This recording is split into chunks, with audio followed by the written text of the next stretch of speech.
The right sound effect in the right spot can really help a track come to life. Let's take a look at how you can add sounds to your track. You've got two types of sound sources, and they're both found in the common game category. The sound source plays a single sound, while sound source looping can play a continuous loop. To begin, spawn a sound source and open up its properties. The first property is category. There are a bunch of sound categories, and as you can see, when you change the category, the number of choices in the next property, sound, changes. Sound is the actual sound that plays, and each category has a different number of sound choices.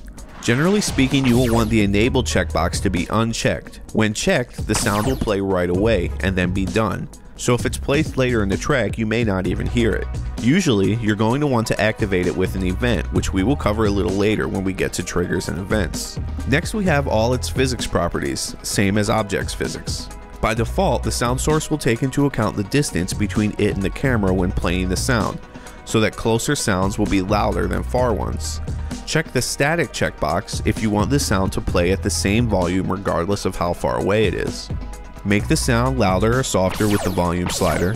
You can also adjust the pitch of the sound with the pitch slider. The looping sound source has basically the same features, but there are a couple of minor differences. Spawn one and open its properties so we can check it out.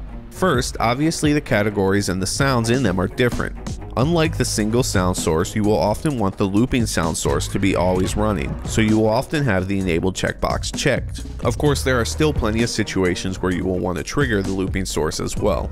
And there you have it, the basics of working with sound sources. Play around with them in the editor and check out all the available sounds.